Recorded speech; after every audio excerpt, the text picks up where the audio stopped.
How's it going, guys? And welcome to RC Cincy. Whew, this is exciting. So, my birthday is in December. My wonderful, amazing fiance decided to surprise me early with my birthday present. She was surprised because it only took a day to arrive, and she was like, you know what? It's beautiful out. Winter, around December, it can be cold and nasty out. A lot of airfields will be pretty, either snow or cold or wet, and it would just be a lot funner to fly this in the summer and fall. So I figured, why not, She knew which one I wanted. I've talked about it a lot, I'm sure. And she pulled the trigger on it. So it's not just this, but we're going to go one item at a time. It was kind of like the package deal kind of thing. Well, not a package deal, but she bought things separately. Bought them together, but they come separately. So this right here is the Horizon Hobby Elite Flight P51D Mustang 1.2 meter. It's a scale warbird. It says for intermediate pilot, so it's not really, honestly, I wouldn't buy this as my first plane. Not this much money and take a risk and wreck it. I'm sure parts are not that cheap for it. They do sell wings and stabs at the end, the stabs. I'm sure they sell motors, props, pretty much drop tanks, anything that would snap or break off. I'm sure they sell, even the main fuselage. You just have to reinstall all the electronics and servos. I bet that would be fun.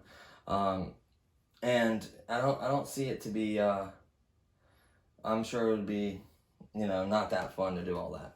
Even though it's nice putting something together yourself and building it yourself. I've always wanted to do an actual kit. I'm just not very good with balls, so wouldn't put stuff together. I built one a long time ago, but it wasn't that great. You have to cover them. You just have to do a lot of work, a lot of time, which I respect that, that's part of the hobby.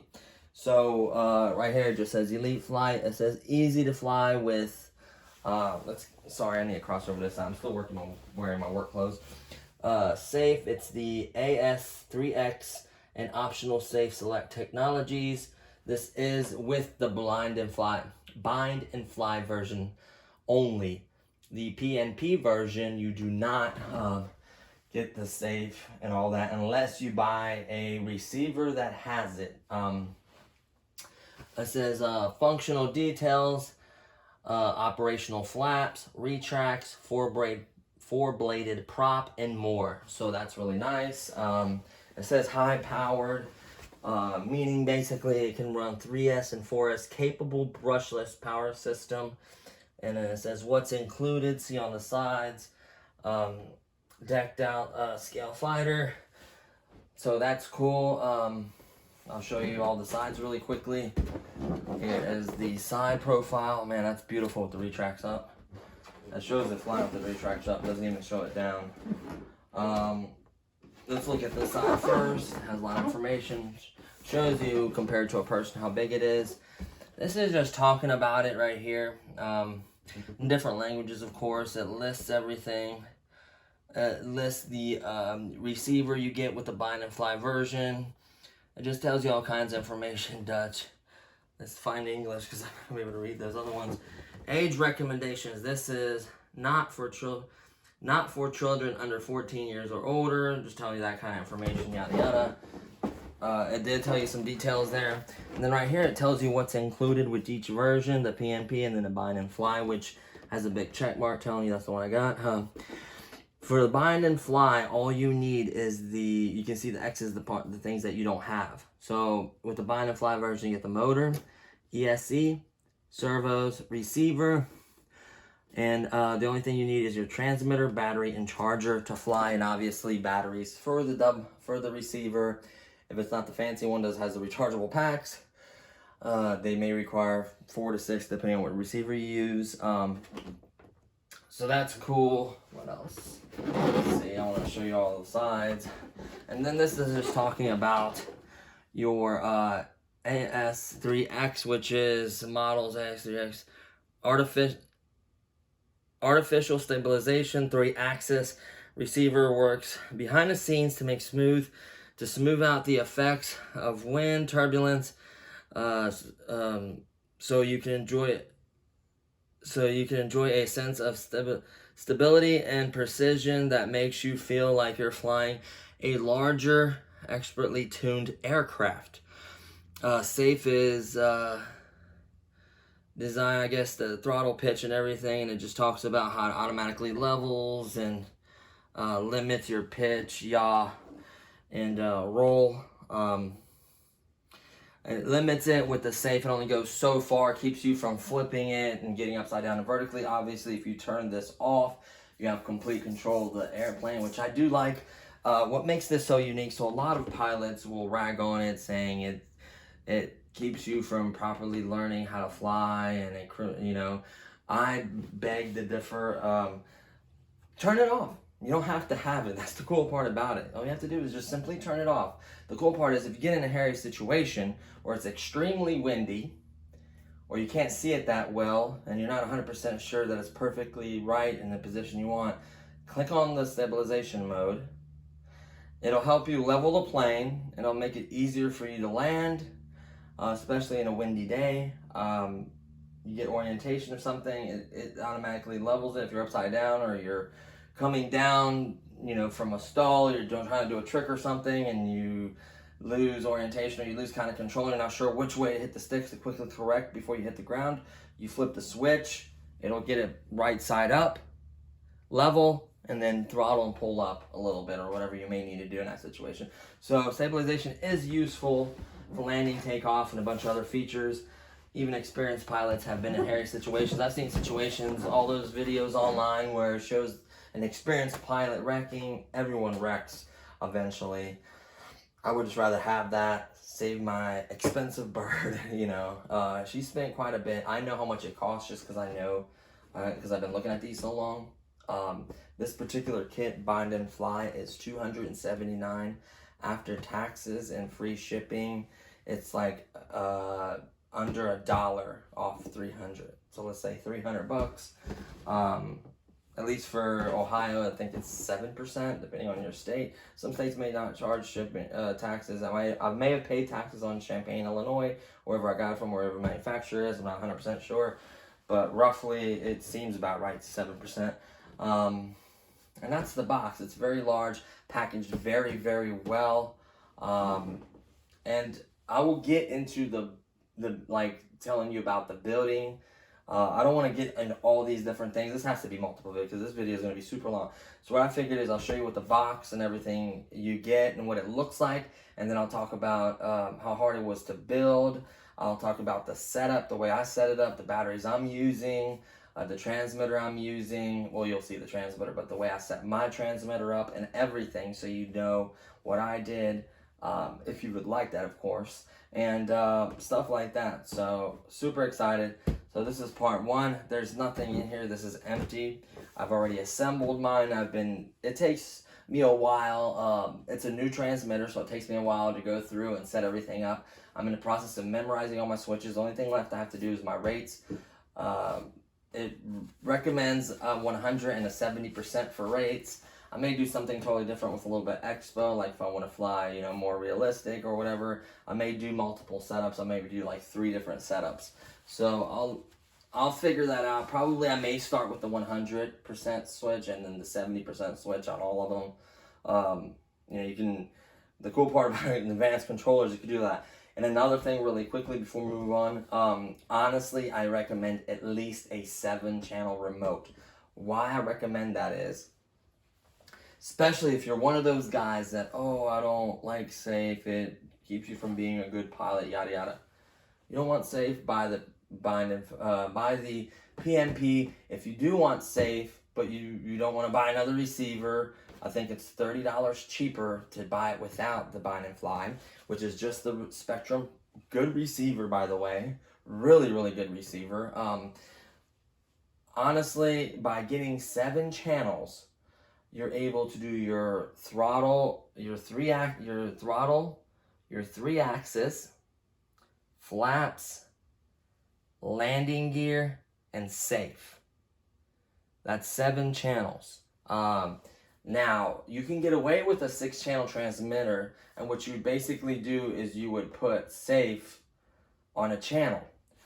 How they do it is they put safe on the same channel as flaps. So basically when you're about to land, or you're in trouble and you want to slow down, now that can work against you. Flaps slow you down tremendously. There may be a situation where you need more power or more speed to get out of it, or at least power. I guess the power doesn't change, maybe the speed. Flaps give you lift as well and slow the plane down. It slows it down tremendously.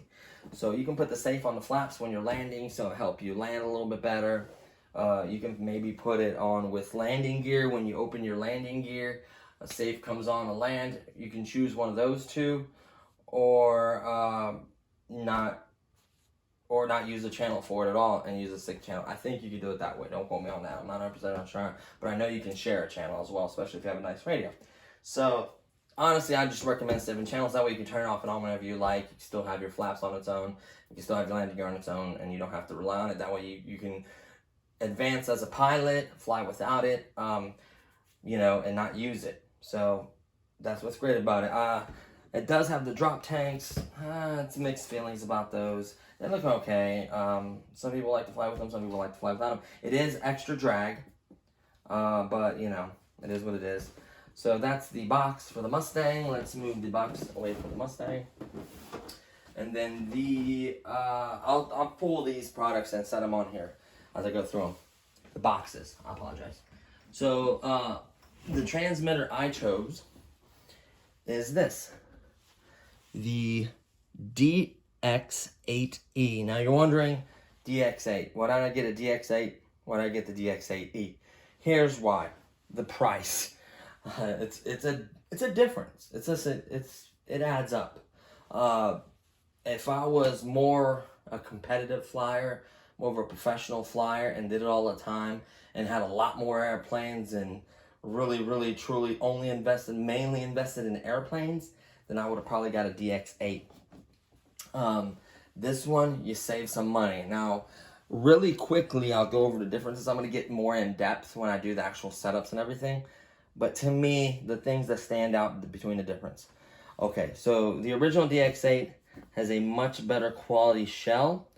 Rubber grips is one of the things I noticed. Number 2, it has sound. Not sound, but voice.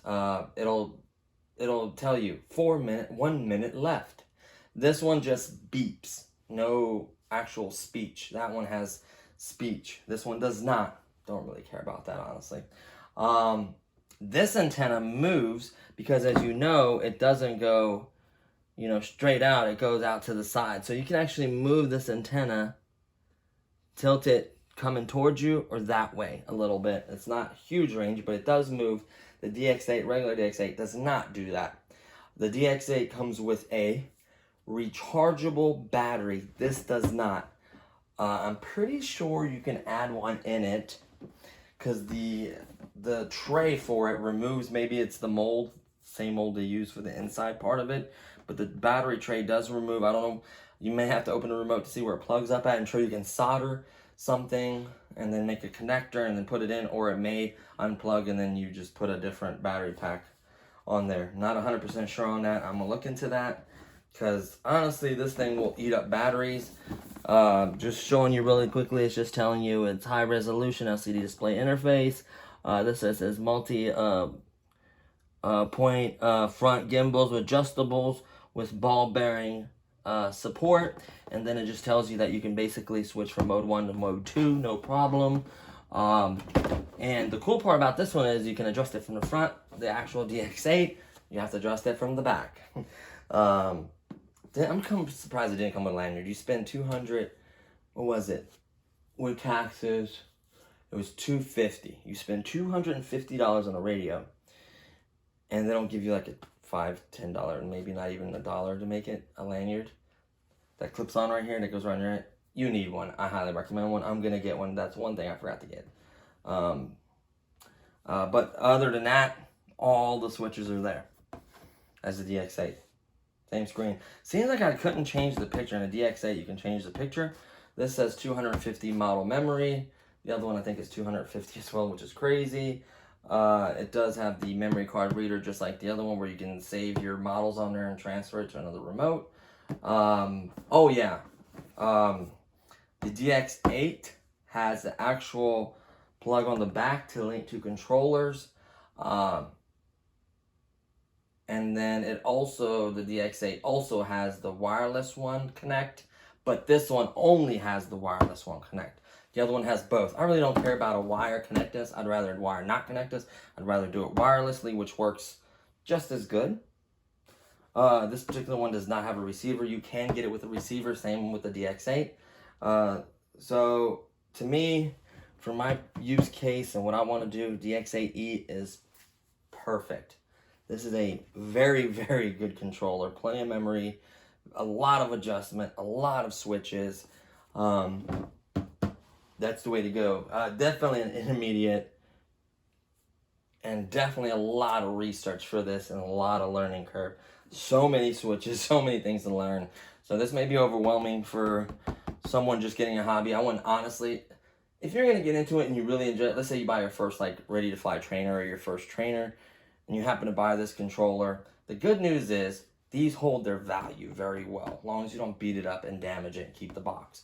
These hold their value, so you can basically, if you don't like flying, you can say you buy your trainer, it's a bind and fly trainer. You buy this controller, you can sell your bind and fly trainer, and you can sell this if it doesn't work out and you feel like you can't fly or you don't like it or it's not for you. Maybe try out your buddy's DX8 or DX8e and see where it works out. Honestly, if you know you're interested in warbirds and other planes and really want to chase it, get an 8-channel radio. It'll do landing gear, flaps, lights, just a lot more options than your DX8 will. DX6, sorry, will. So yeah, a lot of safety features. You can set up your cutoff throttle, your throttle cutoff. You can set up so many things. Names of it, memory, just a lot. We're gonna get into this video. This may have to have its own video. It's so huge and so much stuff on her. Honestly, I don't know if I'm gonna do its own video. I may like do the setup video for the Mustang in this video and show you guys how I set it up and talk about all the features and everything. I may do something like that instead of just going one video just for this, because it'll be so long. So we'll just do it that way. So that's that. The box. And then, sorry, I have to walk across here. I bought 2 batteries. Well, I didn't buy, but yeah, I got 2 batteries. You see if I can find the packaging for the other one. I might as well go with the theme of showing you guys the packaging. Here they go. Both are right here. Honestly, if I could go back, I may have just gone with this particular brand. I'm trying this brand. I heard good things about it.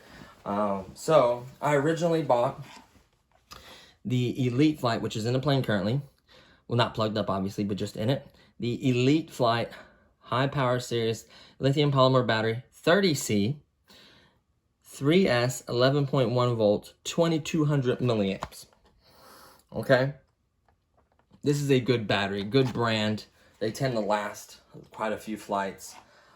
3-cell on this particular plane, and I'll go more over specs and how fast and this. 3-cell on this plane is pretty decent. If you're gonna fly it for the first time and you're somewhat, I wouldn't go out and buy this as a beginner airplane, but if you're gonna fly this as your, you know, second or third or whatever plane, I would honestly fly it on 3, unless you're really experienced, and just go buy the 4S.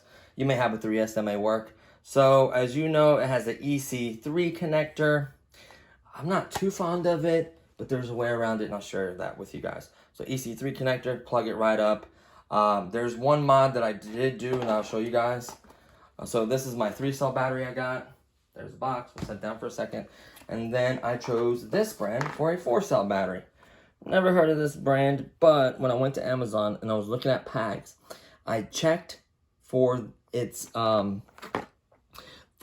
stars, like how reliable, how does it perform in airplanes, yada yada yada, right? So this particular brand performed pretty well.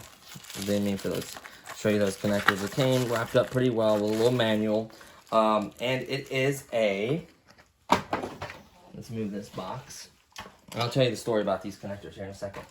This is it right here. 2200 milliamps. 4S,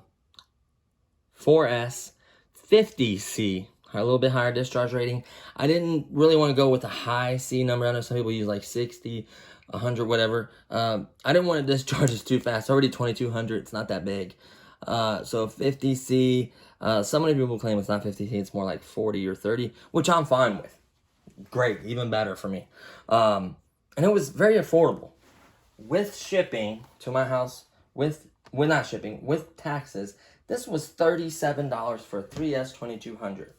This is $24.99 for a 4S. Now, look at the connector. It's not an EC3 connector. It's an XT60 connector. Now, do I like the XT60 connector better and it's more common and the batteries seem to be cheaper? Yes, because they're wanting to have their own connector to charge more to make you buy these expensive batteries. Is it a bad thing? Is it a bad connector? Just sucks to the price. So, I originally ordered an adapter. Well, I should have read it a little more closely. I was so excited.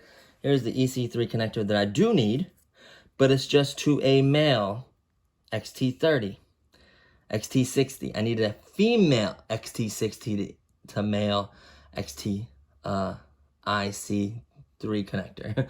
So I needed a female XT60 to a male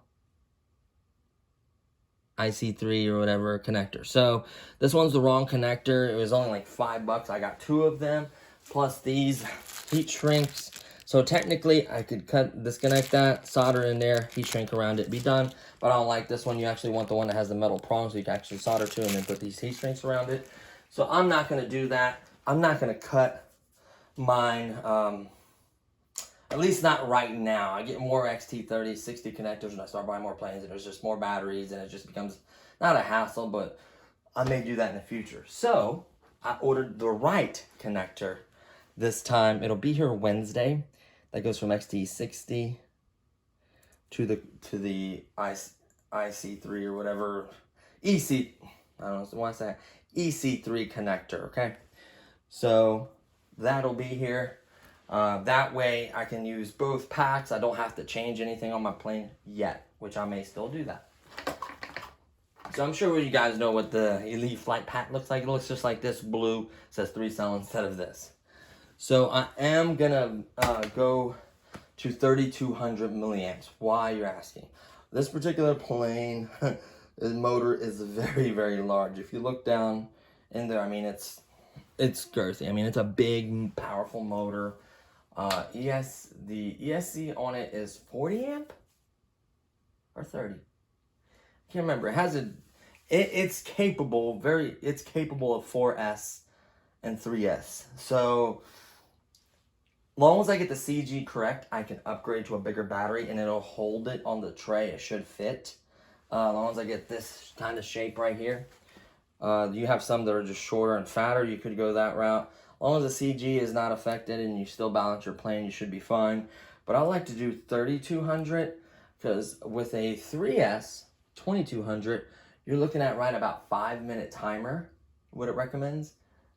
So that's not very long at all, especially if you're having fun or you're kind of a newer, not new, but intermediate pilot, and you need a couple of passes to get it just right.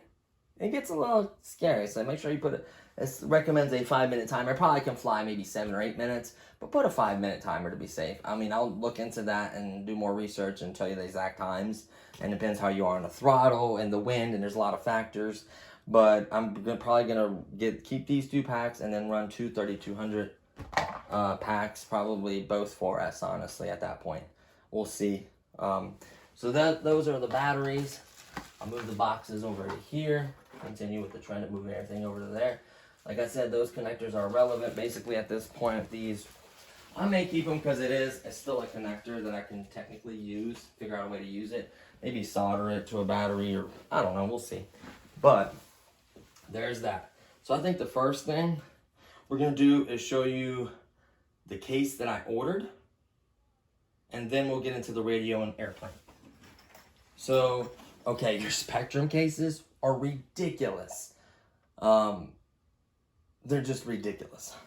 Very expensive, about $70, $80 for a good one. I understand why your radio is expensive, especially if you have like a 10 or 12 or channel radio. You're talking $1,000. Some radios are over 1,000 and some are just right at 1,000, 800, 600, whatever. It's a lot of freaking money. Even this one is a lot of money and you don't want to damage it. So those big bulky cases are heavy and yeah, they protect it. But I didn't want anything like that. I still want protection, but I want it carryable. Now don't mind the spy sticker I put on there because it has the orange theme with a little handle right here. Orange theme, dual zipper. Fairly hard. I mean, you could crush it. If you dropped it high enough, it could probably still damage. But I just wanted a case mainly to keep dirt, dust, and just handle it better easily. From this handle, I may still upgrade this case to something bigger and better. It has the Atomic. Atomic makes it. You know, like the brand that makes the Atomic boats and stuff, I think. I think it's that brand. So it fits in here, even though on the Amazon link it said DX 4, 5, 6, and 7. It did have 8 on it, but 8 does fit. So we'll unzip it and mainly focus on the, I'll set the radio to the side. Well, I'll show you that it fits in there. Set the radio to the side. It's got the little groove in here for the back of it that has the handle. Boom, sits right in there. And then it has the cutouts for the gimbal so nothing hits the gimbals. Closes, very lightweight handle. I like it. Okay, that's the case. You're looking at $30. So maybe spend another $20 to $30 and get a big hard case. I don't know. I just didn't want to go that route. I may end up going that route. And then here is one of the main things. Oh, really quickly, this is what came with it. This absolutely ginormous manual because there's so much stuff you can do with this. Amazing. And this tiny little Allen wrench. This is how you adjust your gimbals. Gimbals. That's how it's adjusted, and probably open it up. If you need to open something or get to a pack or something sticking, or you may need to open it or adjust it or whatever, this is the tool to do it. It came with it. Let's set that over here. I'm slowly kind of setting everything away. And here's the radio. I'll quickly turn it on. Very bright backlit. There's my model. Obviously it's not connected, but there's my model receiving. When you go to set up and stuff, make sure you turn this receiver off so you don't like change or anything happens. There's so much stuff. Oh, this is the antenna I was talking about. See, it goes to this side and this side of it. So if you're flying and you're flying like this, and it's typically flying up there side to side of you, angle it up a little bit. That way it's not pointing at the ground and it's going side to side and you're kind of flying over a little bit. Maybe angle it a little bit. I don't know. But that one moves. The DX8 does not. Like I said, DX8 has much better grips, much better case, higher quality case. Other than that, it looks identical to me. That's how you scroll through things. You're clear, you're back. The two gimbals, obviously it's left side. And then as soon as I move the throttle up, it starts my timer. Let's clear it. I'll show you how I have everything set up. There is your very important bind button. There's a procedure to do it. We'll get into that, where you put the bind plug in. Then you plug the aircraft.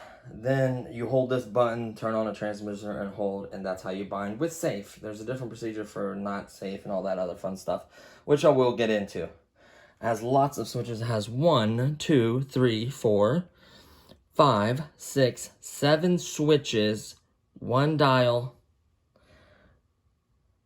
1 bind button, 2 right here, and then your scrolling through wheel, and then your 2 gimbals. So it's not lacklustering anything. There's how you switch your different modes. Here is the batteries, and you can see that I believe that you can put a rechargeable pack. Here's the phone. It keeps the batteries from moving side to side.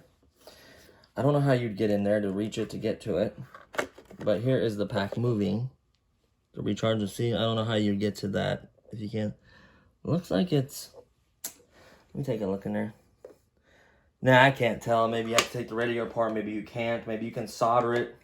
You can technically solder a connector and make your own connector and detach it from where it's soldered onto the board, or it's just a plug there and I don't see it, and you have to take the controller part, which it is. Let me see real quick. Oh, it's Phillips. I thought it was the Allen wrench, or at least it looks like Phillips. Okay, don't be taking your radio apart. Has foam in there to keep it from rattling and shaking. Nice. You can tell, good quality stuff. Locks in very, very good. There is the little hole. If you do get a rechargeable pack, there's the hole to recharge it. You just unplug that, sorry. Man, this is really heavy. Oh, it's in options. It's its function list. Let's go back. Get out of there. I don't want to be changing anything. There's the voltage of your battery. The model of your plane, the P51D, put it right in there. I set it for 5. You can go through, you look at, move it side to side. You can see your rudder or whatever moving. Obviously, it has to be connected to the plane. Go over one more time.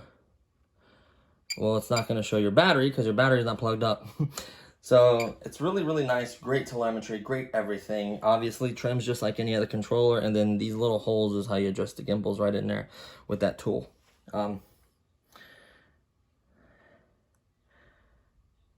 Yep, and then you can see them here, all 4, how the gimbal's attached by those. So you have to switch the spring over. I can't remember, switch it, but look in the menu if you need to. I don't, So, clear, the timer's off, and then press and hold to turn off. Press and hold until it turns off. The spectrum, they all go down and it turns off. So that's pretty cool. I absolutely love this radio.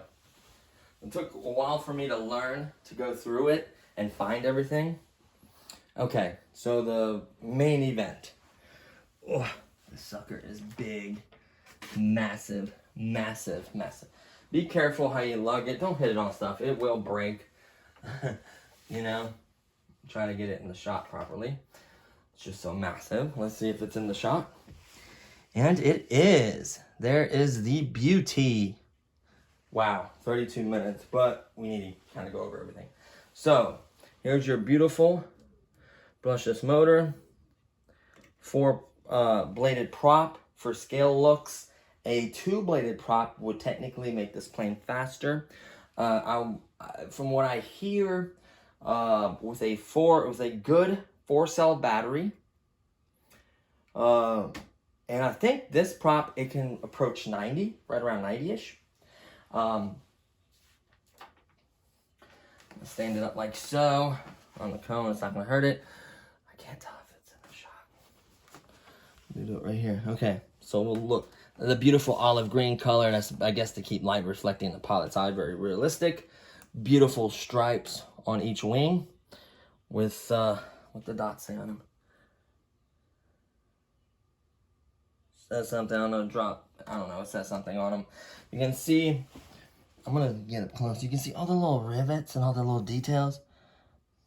Beautiful. I like how everything is screwed in. All the horns are screwed in really nicely. You can see that for the flaps as well. These are the flaps. These are your ailerons, or yeah, I always have a hard time saying that word. I don't know why. Probably like I speak English. You can see the exhaust manifolds on the side. This is the June, I don't know if I mentioned, but this is the June Nite version.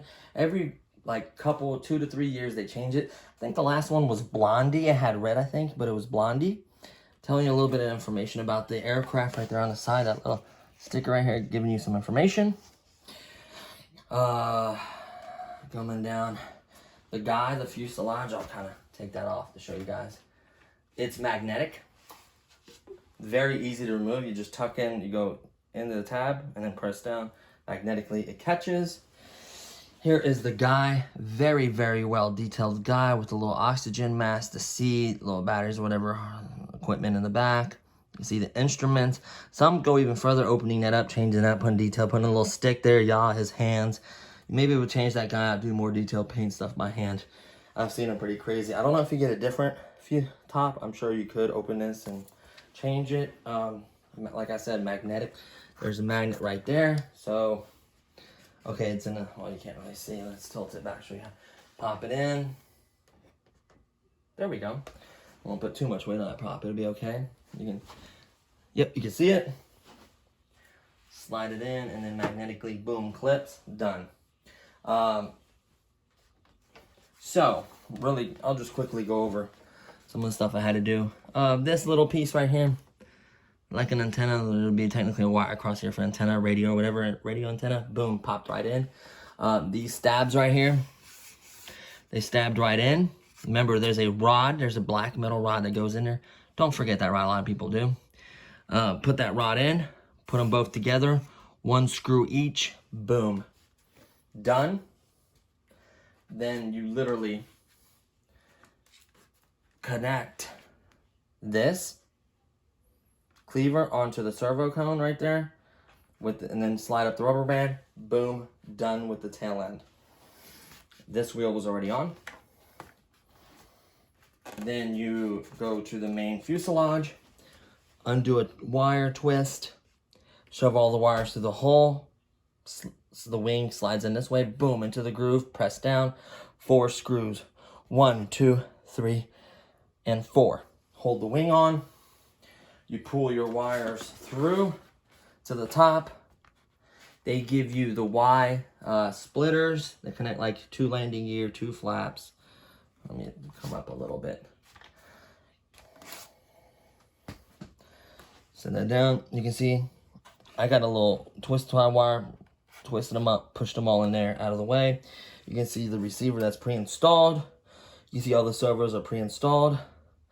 A giant brushless motor in there. It's pretty heavy. I'd say it's minimum 4 pounds, 5 pounds. With the battery, probably 5-ish. What else? Battery tray was already in there. Once you plugged everything up correctly, put a twist tie around it, pushed it in there, that was it. Your battery tray was already in there. Pull it out, you just pull up, pull straight out of the track, keep pulling straight out. Now what gets caught, is what I come to find out, is the stupid battery straps. These straps right here, these little, like the ends of the straps, I don't even like the strap system. I came up with something much better than that. It gets caught, I hate that. Like, I don't want to damage my ESC or anything. The ESC is under there. I don't know how many times I've pushed it down. It keeps wanting to come up where it's in there. See that? That's the ESC right there. I try to push it all the way down. There's a little board right here. You can see there's 2 little notches where this kind of rides on the rails. This is the rail. Those are 2 notches. Let me set this down and show you what I did with the battery real quick. I continue.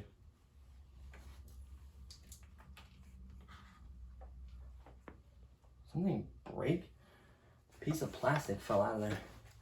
Oh, what the hell it is? A piece of foam or a piece of plastic or something? I don't know. But, okay, so let me set this down. I think there was just a piece of plastic or a piece of foam or something in there. So, here's how I did it. You have these battery straps that came with it only. That's the only thing that came with it, no battery. Loosen them up, and boom. See this? This is Command Strip's Velcro. This side, this side. Did the same thing with the 4-cell. These will literally hold it. I almost trust it enough without the straps on it. The straps are, in case we hit a bump, something, it comes off there. These basically, what the problem with the straps were, I don't know if it maybe do it. Maybe you just have to put this command strip on this side and it'll keep it from sliding up. It's super slippery. Yes, they make those pieces of like this, but it's like a weird material that keeps the battery from sliding. That may have fixed it, but this is extra security. Man, when you put this in here, let me press it on there. Line it up. Make sure you center it and line it up really good. Always center everything. Once you work this on there tight, battery straps are completely loose. That is tighter than what the straps by themselves did. And I may get rid of them because I feel like they're getting hung up every time. So let's tighten up. I'm almost tempted to cut them. You know why? I feel like they're getting hung up. I feel like they're getting hung, so I'm going to push them kind of up against there. Don't have them sticking out. I think that's what's getting hot. Same thing. Get it nice. Pull it nice and tight. Do want to get it tight on there, especially tight if you don't have. See, yeah, because it gets in the way of the track. Maybe I just put them like that and lift these up like that. Leave the tabs up. Let's go that route. I may have to trim them. I don't know. I'll get shorter ones. Boom, lift them up like that. I think they get caught on the track. There it is. Solid as can be. Like I said, I probably don't even need the straps the way I got it Velcroed in there. Take it, line the track up. Now you need a little bit of light. I'm going to tilt it forward for the light. And you want it centered. See, it's a little bit over to that side. That's not centered. Well, I'm not flying right now. I'm probably going to be taking this out before I fly. So let's just slide this in for now. I'm going to be doing some calibration adjusting. Line up both tracks. And then just gently push it forward. It clicks in. The battery won't come out. These are the ES3 connectors. That's what it has on it from the factory. It works. It's a strong connector. Boom. We're good. So, let's set this fuselage right here. I do want to show you really quickly. Oh, so that's the piece of resistance. Here's what was left after I built the airplane. Handy dandy screwdriver. Set it right there. In here, just a few bits of extra. So very important thing is your binding plug. Then you have, I do believe this screw goes to the stabs in the back, an extra one. This really big long one right here goes to the wing in case you lose one. And this little one, wait a minute, I said it backwards. Okay, this one is a prop screw, and this little one goes to the stab in the back. Right there, that little one, it goes to the stab in the back. This on the main wing, and then this one, the prop. The prop's already on. It's very simple. You take your screw, takes the cap off, and then there's this big like nut. You put a screwdriver through it, and you turn it to where it's very, very tight. Torque it on or get it tight. That comes off, that could be very bad. And obviously, your the best manual I've ever seen. Everything was in individual bags. Let me show you what I mean. Very simple. Shows you everything you should have in the box. Double check everything. I mean, look how simple this is. It shows you to put your black tube right in there. Put the two stabs in. Shows the two screws where they go. Simplest, most detailed instructions I've ever seen. Shows you exactly how to plug up the receiver, how to run the wires through, put your wing on, the 4 screws that hold the wing on. Shows you exactly how to put the, you put your cover, this goes to it, I guess that helps connect it, keeps the prop from spinning. Put that on, put your prop on, put that big nut that I was telling you about, they put the screwdriver through to turn it, or make sure you torque it pretty tight, very hand tight. Just be careful not to break anything, obviously. Tells you how to tighten it. You can use an Allen wrench or a screwdriver, obviously. Then that one screw I was talking about that holds the cone on. Talks about your horns, how to put them on. Shows you how to put your drop tanks on. I mean, that's all there is to build it. And then put your battery in. Battery strap shows you how to use that and how to put the cover on. Then it shows you how to bind it. And then it shows you how to do the safe, how to put safe on a channel. So you put these in and then you flip the switch that you want up and down 5 times and it saves it to that switch. Then you go in and reverse the switch if you want bind, safe to be upwards or down. It shows you, let's see, back from the edge of the root. Flight trimming. 3/4 throttle with the flaps and gear up. Make small adjustments and let it fly for 3 seconds. See which way it goes. Like, it tells you how to trim it. I mean, the most detailed thing. And let's say you buy a DX8 transmitter. Guess what? It shows you all your settings you need. It tells you go to setup system, type of airplane, wing type. You're obviously wearing an aileron, 1 flap per wing.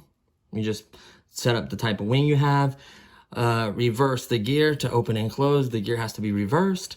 Then it shows your flap system. One's 0 back to center, and then one's 100%, and then one's 90%. setup mode, airplane type, everything. It'll show you exactly how to set it up.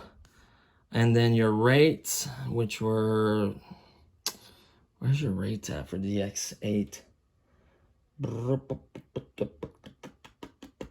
Okay, it says dual rates, 100% and 70. That's what they recommend. A lot of folks do different rates and different expos, depending on if you want smooth flight or whatever you want. That's your choice, but I am going to do 170 to begin with, and it shows you for each radio how to set it up. This manual is very thorough. Once you do all that, you're basically good to go. Make sure all your fields are level when you turn it on. Everything's perfect. Landing gear, it looks beautiful with nice tread on the tires. I don't know if you can see that from there. Let's get a little bit closer. Be very, very careful. The back wheel does not retract, and the 1.5 it does. The 1.2 does not. You can see the machine gun. Wow, that's beautiful. Look at the tread on these wheels. Some of them even have like little shocks to help balance. These are pretty solid. I've seen them break. They're designed to break, then to break your plane, I guess, maybe. The wheel in the back does not retract, but it does turn with the rudder. With the rudder. It turns with the rudder. So make sure everything's straight. It rolls nice and beautiful. This thing is just so pretty. So what we're going to do, the last thing I'm going to do is just give it a little bit of throttle. Show you the throttle cutoff works. Show you landing gear, flaps. And that's about it, really. So what we're going to do is always turn on your transmitter first. I believe so. Turn it on. Turning it on. There we go. There's the 5-minute timer. Once I give it a throttle, I'm going to start selling it. The battery. Now I'm going to probably get the top off so I can quickly unplug it just in case I have to.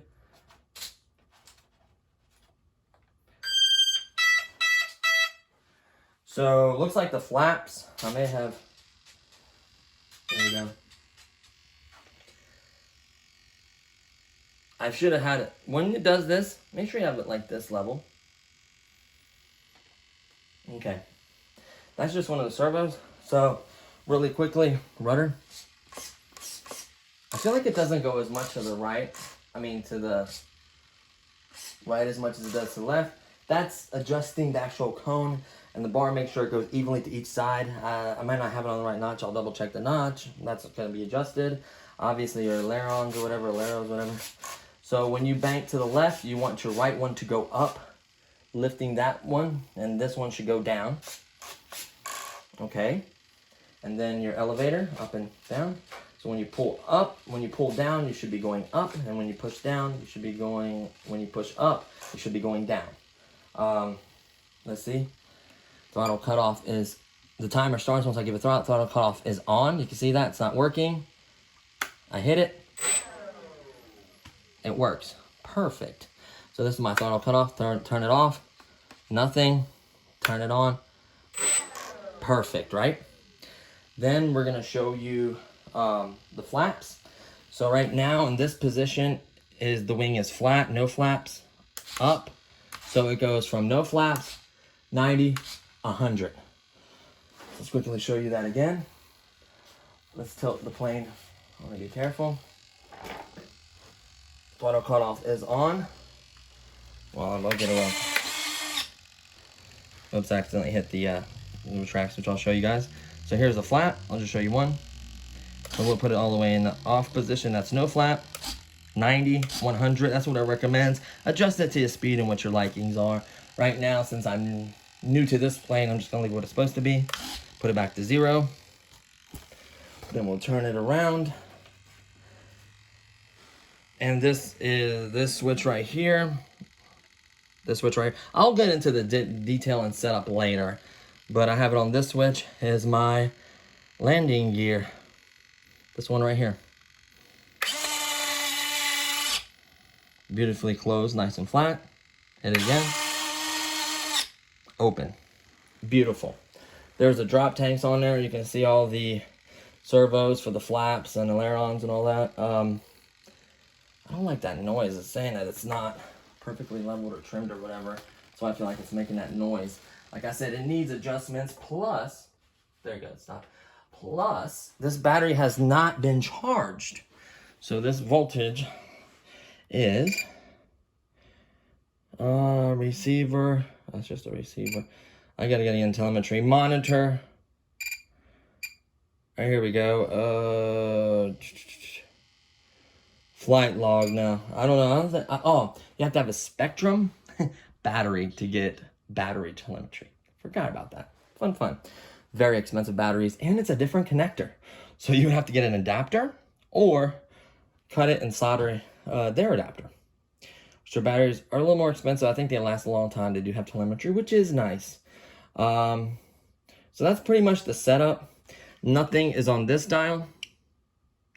I'm gonna choose to do my rates, honestly, probably here or here. I have those two options. This one's my throttle cutoff. That's my landing gear. This is my flaps. And this is, oh, for the last one, I forgot to show you. This is safe. So let's demonstrate safe. Here's the plane. See how it's banking left and right? Nothing. Oh no, I'm losing control. Oh, I did that. Flip it down.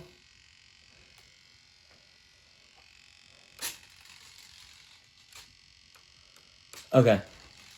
You hear it? So if it's upside down, see how they're trying to turn? See? That's me hitting no buttons. That's the safe trying to auto level. Off. I just flip it one time down. It's on. Off. Goes back to normal. Expert mode, or regular mode, should I say. Not expert, regular. So there you have it. I have everything to a switch, everything designated besides my rates. I'm thinking here is where I'm going to go with my rates.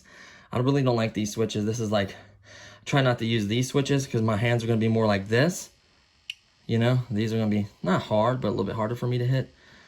So like I said, once more, landing gear, flaps, throttle, cutoff, and then this is going to be my rates, my 70. So I think I'm going to do 100 in normal mode, and then 71 back to 100. And then this is safe mode, on, off. That's all I have assigned right now. Recommended lanyard, don't drop your remote.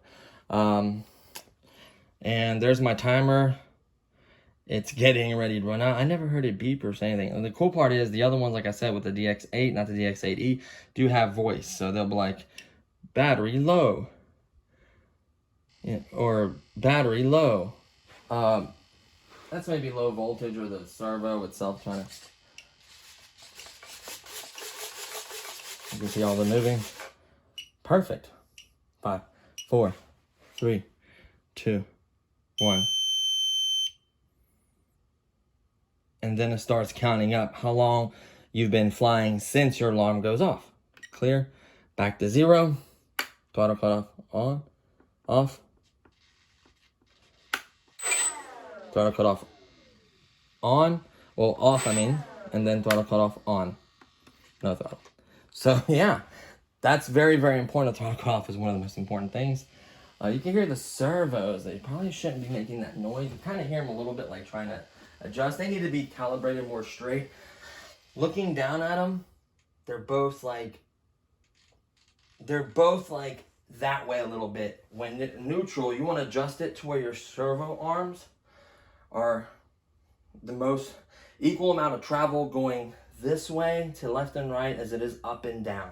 So I'm going to work on adjusting it. I don't want to unscrew and start loosening on this. The only thing I adjusted was either the hole or turning that cleaver a little bit. I'm going to look at the manual, see how they set theirs up and go from there, and then maybe trim or adjust in the air.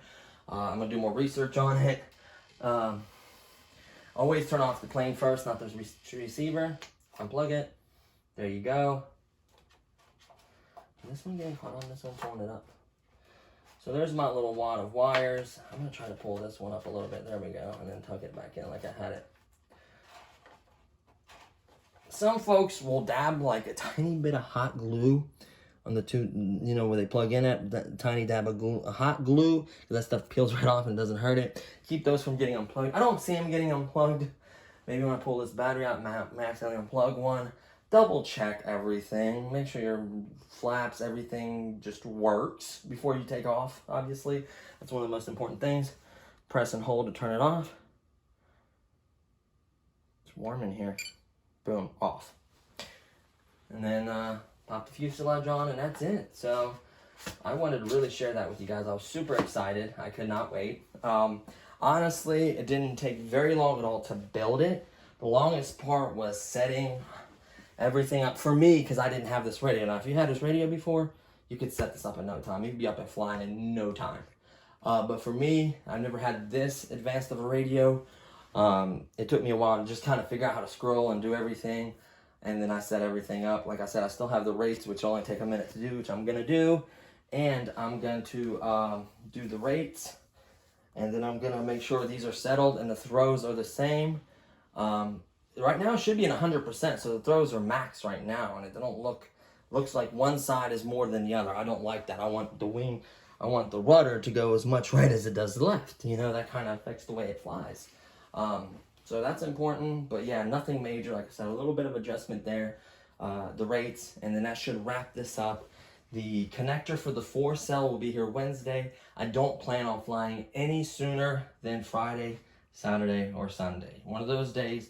There's an airfield, 10 to 12 minutes. I don't know if it's private. I can't locate the number. I'm just gonna drive up there, and if I can't become a member, or they won't let me fly, or it's private, or whatever it may be, I'll find out. If not, I'm gonna find other airfields, and I might just find a really big open field. I mean, a really, really big one. You want short grass. I prefer not to land on asphalt, especially the first couple times, but the grass has to be short and flat and even, so you don't get caught on something, flips forward, breaks your prop. I'm sure it's not cheap. So, or any other damage, or flips completely over and breaks your rudder. So, there are a lot of factors there. So, obviously I'm going to continue to fly with the XK. No stabilization. I do have stabilization on this, so that's a plus, but I'm going to continue to fly the XK with 0 stabilization. I want to become better at flying. And then I want to fly this with stabilization probably the first couple times, and then slowly turn that off as well. So, that's what's good about it. Honestly, this is definitely an intermediate airplane. A lot of setup, a lot of thought, a lot of stuff that goes with it. So, it's not cheap. Not cheap at all. So, honestly, get a good trainer.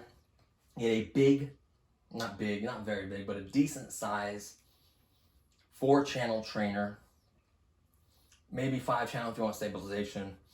Fly it, be very comfortable, fly with no stabilization. And then maybe get this as a 2nd or 3rd plane. This is technically my 4th plane. Granted, I had issues with the WL Toys one because of the channel thing. We kind of, the 3-channel thing, we kind of put that to the side. XK, 0 problems. And then the Super Club, a lot of problems. So that's what kind of like, but you know, I'll double check everything on this. I'll get everything right. And we'll do a setup video on the way I set everything up, how to go in the controller, more details about the plane, stuff like that. And then obviously the maiden flight, acrobatic flight, whenever that comes, stuff like that will be coming. The repairs for the V765-2 Super Club, more flying with the XK, and then mods and tons of stuff to come when it comes to airplanes, boats, and everything else. I am interested in a boat actually, so stay tuned. There's gonna be tons of stuff to come. The shark is gonna get put in a pool. That's what I want. I had the shark in a tub. A lot of people like the shark, and it is fun and cool. My nephew's gonna love it. We need to put it in a pool. So I may do something special for 4th of July on RC Cincy's Extras. Stay tuned for that. Maybe a fireworks show. Hint, hint. Stay tuned for that. Absolutely love this country. Love the freedoms that are here. There's a lot of crazy stuff going on, but you know, trust me. My family and I came from a communist country that was collapsing. We fled to Greece. We saved up our money. We filled the paperwork out correctly. We came here legally. She worked hard. Had nothing when we came here. Had a small apartment eventually. Then got a home and has lived the American dream. So I absolutely love this country. I am going to celebrate 4th of July. I'm hoping that a few people that made very horrible mistakes realize what they did and move on and hopefully there's some kind of change when it's better to everyone. I'm not going to get too political on you, but I do support law enforcement. I do support this country, and I hope, you know, this crazy stuff just, you know, something good comes out of this to where everyone becomes a better person, helps each other more, you know, more unified country. But we'll see. I don't know. I just had to put that out there. Especially craziness with this coronavirus and all this stuff. Stay healthy. Take care of yourselves. You know, keep the economy going. Try to support your local businesses and stores and everything. So that's it, guys. Thanks for watching. So stay tuned. A lot more to come. Thanks for all the new subscribers, support, all that fun stuff. I appreciate it. Thank you so much. And I'll see you guys next time. Peace.